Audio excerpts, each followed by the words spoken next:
Hey YouTube, Untamed here. So today I'm going to talk through my opinion of why I don't think we need Toyota dealerships anymore. And I don't say this as a bad thing for Toyota, really I say it as a good thing, as a good idea for Toyota to really bring back some brand loyalty and bring back a lot of the customers that their greedy dealerships have forced Toyota to lose over the last few years. I think we can all agree that the pandemic really brought out the true colors of a lot of terrible dealerships and brought out a ton of greedy tactics. We've seen it firsthand. If you look at my last video where I'm talking about Toyota being screwed by their own dealerships. Look at the comments. So many of you guys have experienced the same thing. Just terrible dealership tactics. People just taking advantage of you and really, putting a sour taste in your mouths for the brand. So I think this idea is a good thing for Toyota. Get away from the dealerships and go to that consumer direct purchase model. Now, let me make it clear from the beginning. I'm going to talk about a lot more here later on in the video, but I don't think we should get rid of the dealership establishments. I think that there is plenty for them to continue to do. I don't think hey, let's tear down all the dealership buildings and cast all the employees to the wind. No, there's absolutely still a role for them, I think. And I'll talk through that toward the end of the video. So I'd be curious to know what your thoughts are on it. I really do think that this could do a lot of good for Toyota. And not just Toyota, of course. There's so many different manufacturers out there that resorted to greedy tactics. Ford is doing it, right? They do it with the Ford Raptor left and right, especially like the Raptor R, putting $40,000-$50,000 markups on top of it. Just ugly stuff for the dealerships to line their own pockets. Ford, Toyota, they don't benefit from this. Only the dealerships do. So I think we need to go to a consumer-based, consumer direct purchase model. So let me talk through this. So you guys know I do have my notes over here, so forgive me for looking this way, and forgive me for having a huge bloodshot high today. I've just had it with Toyota. I'll tell you what. I'm kidding. I got 4 kids. That's why that happened, I think. So anyway, so you guys know I love Toyota, right? I've had many Toyotas over the last few years. I think I lost count. I think it's probably like 17 or 18 different Toyotas over the last 4 years, which is pretty crazy, I know. But I love Toyota. And so seeing them in this predicament where their dealerships are really tainting their image and tainting the brand, I think something needs to be done. Toyota does need to take action for it. Now, with all that said, there are still good dealerships out there. If you know of a good dealership, share it with the crowd. If you feel comfortable doing that in the comment section, they still exist, right? I managed to find them, but it takes me countless phone calls to try to find them, and I often need to fly several hundred or 1,000 miles away to go get the thing, right? So it's just not easy to get it. And for the die-hard capitalism fans, I mean, in that last video, I got a lot of comments from people just saying, hey, it's a free country, capitalism, it's a free market, we should be able to control our own market. I agree with that. I'm all about it. But I do think it is on the manufacturer's shoulders to take the moral high ground right from the beginning and set that price where they don't go over it. If you think about some countries like Canada, they don't have, it's against the law. It's illegal for dealerships to sell over MSRP and take advantage of people, and for good reason. Here in America, we let that continue to roll, and it's pretty pathetic at this point. So I think I love the idea of a free market and being in capitalism at large, but that should start with the people. That should be the people doing that, not dealerships fabricating this artificial price tag because they think that they can get more from people. So they take advantage of people. Hey, I just got $10,000 more than MSRP on this one. They're like sharks when they get blood in the water. I'm going to do it again. I'm going to keep doing it. I'm not going to sell MSRP ever again. Why would I do that? We just made 10 grand and lined our pockets with it. It's greed, right? So we need to get rid of that and let it become a part of the free market as soon as people purchase it. So that is kind of like the driving factor behind all this. Dealerships should not be able to artificially fabricate and inflate the market prices because it originated with them, right? So the high prices on vehicles, it originated with dealerships putting markups on them. Pretend every dealership tomorrow had to sell it at MSRP or better. Pretend that was a rule set by Toyota. No longer could they inflate the prices with bogus packages and all that. MSRP or better tomorrow. All of them had to do that. No longer could you make the argument of, Joe Blow or me going there and buying a TRD Pro, then selling it for $5,000 to $10,000, more than what I paid the next day. They can no longer do that, right? But they have created their own problem. They dug their own grave, so to speak. Not to be dramatic about it, but they have, right?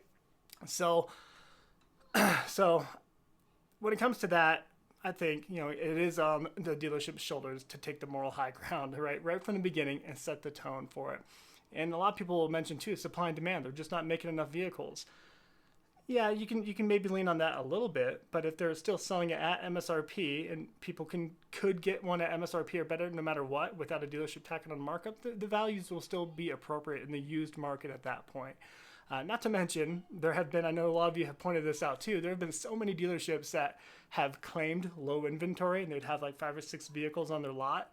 Meanwhile, they have a separate lot and a separate location with their full inventory, right? So they would claim low inventory just to mark up their prices, which is such a disgusting tactic. To even know that that really happens is pretty disgusting and appalling to me. So that happens, right? So they can take advantage of people. It is pretty clear that dealerships for the last few years, the vast majority anyway, clearly did not care about the customer. They did not care about building the lasting, meaningful relationships and trying to earn returning customers. Really, they treated people like numbers at the end of the day. How can they get the most juice from every squeeze? And that's pretty appalling to think about. So buying a vehicle is often the second largest purchase that anybody makes. So it's often a huge deal for a lot of people to buy. I mean, for people like me, I know there's a lot of folks out there like me too, maybe not quite as crazy, but we buy multiple vehicles throughout a year and try out various things. We like them. But for most people, it's a pretty big expense, right? It's a big purchase, and it takes a lot to get to that point. So the dealerships making it unnecessarily stressful on people, needlessly stressful on people, is really what is driving people away from the brand, which is sad. Because I know people, and look at that comment section of my last video, so many people have been Toyota enthusiasts and fans and Toyota families for the last couple of decades, but seeing their tactics in the last few years, during the pandemic in particular, drove them away. They went to Mazda, they went to Honda, they went to different manufacturers to get away from that, which is sad to see. As a Toyota enthusiast and a fan myself, I'm sad to see that. A normal person does not want to have to pick up the phone and make 30 to 40 different phone calls just to get a fair deal on the vehicle that they want. And, have to fly multiple states away just to get it. Most people, they don't have the time for that. They don't want to do that. It's a stressful thing for most people. I would argue that most people would rather go to the dentist than go to a dealership and endure the buying process of a vehicle nowadays. It's gotten that bad, the whole dealership process. Like I mentioned, throughout the last few years, dealerships have really just taken advantage of people, and they've taken advantage of the excitement around the brand. And to me, that's the most frustrating part. Like I mentioned in my other video, the day after the 2024 Toyota Land Cruiser unveiling event, I called my local dealership the next day. I was very excited about it. Say, hey, I know you don't have it. You're not going to have it for several months, but is there any way I can maybe put a deposit down and get my name on a list? So when you start getting them, I'd like to buy one. And he calls me back and says, we could do that, but there's going to be a $5,000 to $10,000 markup on it when we get it. So already just them capitalizing on people's excitement. So, I know that I could pick up the phone and call a bunch of other dealerships, and I will find one at MSRP. But to most people, like when they do that, like, what the heck? I can't even trust my local dealership. I can't buy one here locally. Like, most people they can't fathom that, and they can't fathom the greed behind that. So that just turns people off, and then they will look elsewhere. They're not going to be like me. They're not going to pick up the phone 30 or 40 more times to find one. They're just going to be like, okay, well, there's a Mazda dealership here in town. I'm going to go buy a Mazda, I guess, right? So, and they're losing people. And that is the driving problem of all this. Now, this part I always kind of debate on even including in it, but I do think it's important for me to at least plug this for fun, really. So I am a firm believer that if you have to tell someone how smart you are, that typically means you're not that smart after all. So I'm a firm believer of that. But for the sake of not just, if anybody from Toyota watches this, for the sake of not just being some schmuck or some disgruntled Toyota consumer, I feel it is important for me to share that I do have an MBA and an IO Psych PhD, or Industrial Organizational Psychology PhD. And I really focus on this kind of stuff, and I'm passionate about it. And that's why I bring it up here. And the fact between that and the fact that I'm a huge Toyota enthusiast and I've purchased so many Toyotas over the years, like I understand what people are going through, and I see it. I've felt it firsthand a number of countless times. So I understand what you guys are all going through, and it sucks. And I do think Toyota needs to make a change. We're long overdue at this point, honestly. So I firsthand have seen the sleazy sales tactics deployed at various levels of the buying process, from walking in the door, dealing with that sales rep, to the tactics deployed by them and the tactics deployed by the finance folks too, trying to sneak in additional fees and trying to, pressure you into buying, extended warranties that you don't need, stuff like that. And I don't want to come across all doom and gloom in this video. I have had positive experiences, but it all kind of boils back to the fact that it didn't happen easily, right? I've had those positive experiences because I had to put countless hours into making a million phone calls, and again, finding the good dealerships, and having to fly, like I said, multiple states to wait to actually get it, and flying to middle of nowhere, North Dakota, to go buy a vehicle. And that should not be the case. People should be able to say, hey, I love the Toyota 4Runner TRD Pro. I would love to get one of those. It's sweet. Or I love that new Land Cruiser. I want to get one of those. And then go online, place your order directly from the manufacturer, pay a set fee for it. Like, how much you're going to pay for it. If you want to spec it with a couple other things, that's up to you. You don't need to get pressured into things, and buy it and order. And maybe within a couple months, you'll get it. 2 or 3 months, you'll get it. And that is the vision. That's the goal. And that's what the Tesla concept is, or the Tesla model is, right? Tesla, people are able to buy directly from them. But unlike Tesla, I do think we can still make use of the physical establishments, the physical dealerships that exist, and not cast all the employees to the wind. Say good luck out there, still take care of their employees that they have, and sustain, the value of having their actual physical establishments, their dealerships. So I'm kind of peeking over here at my notes here. So I personally have benefited, and I think this is an important note to make here. And this is why I made my notes over here. I want to make sure I'm including some important things here. You guys know, since I have owned a number of vehicles, a number of Toyotas, a lot of them being TRD Pros, I have personally benefited from dealerships being greedy, right? Dealerships being greedy and keeping the prices super high on the desirable trims like the TRD Pro.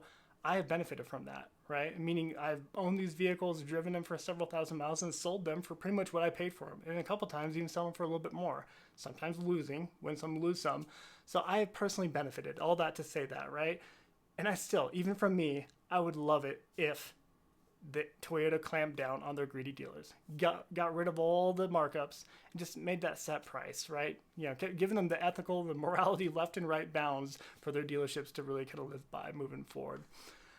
If you think about the last time that you went to go purchase a vehicle, how did you feel about it? I mean, when was the last time you were truly excited about getting a vehicle? Like I mentioned before, people are kind of despise going to the dealerships. They know that they're going to get sharked by the sales rep, and they know that there's a really good chance that they're going to get the wool pulled over their eyes. Typically they'll have you buy a needless extended warranty or a pointless protection package that they inflated the price on, or just that flat out markup, right? Dealers have started to treat people like numbers. We talked through that, rather than having a meaningful relationship and earning your continued business and really building continued business for the brand. Dealerships are just in it for themselves now, unfortunately, and it's abundantly clear. They're no longer in it for Toyota.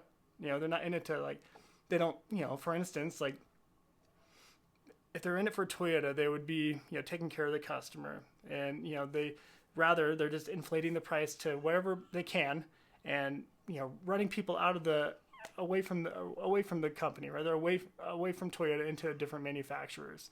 And they're just all in it for the mighty dollar at the end of the day. They've become a machine, unfortunately.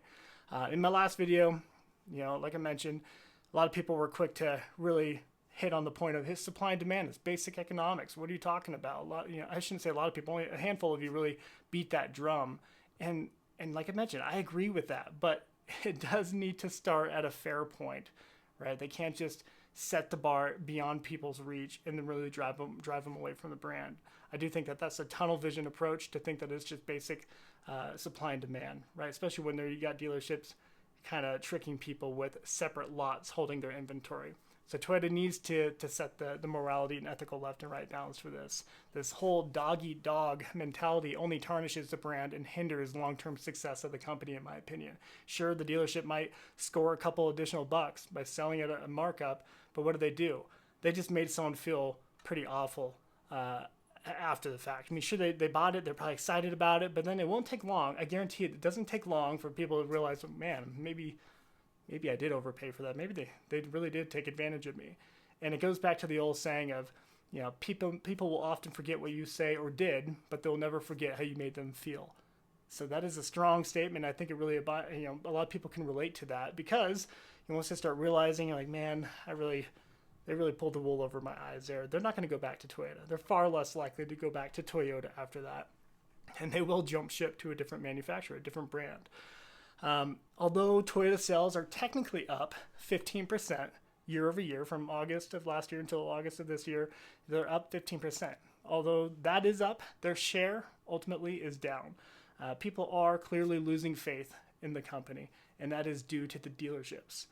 And the dealerships are the ones creating the problem. They're the ones plaguing the company, the organization at large. So it is time to change, and this is where I'm going to talk through how I envision that change actually taking place for Toyota. Okay, so it's time to get rid of the needless middleman, right? Let's face it, okay? The dealership doesn't really provide too much good for people nowadays. Very little good, I would argue. And I'll talk through the good that they do provide, and I think that they can continue to provide, okay? So the things that I think a dealership should continue to be able to have and do is they should remain a service provider or a service center. So if you got to go in for any kind of maintenance, any kind of warranty issue, they can remain that. They should also remain a lot or a dealership for test drive purposes only, not to sell the vehicles on the lot, but to have one of each vehicle on their lot at all times throughout any given year, every model year, for people to come in and test drive. For them to come in like, hey, I'm interested in that new Tundra TRD Pro or that new Sequoia TRD Pro. I'm going to go test drive one at my local dealership. They'll go test drive and like, wow, this is really cool. And that is it. The dealership can then help them order, I think. They can help them order that vehicle.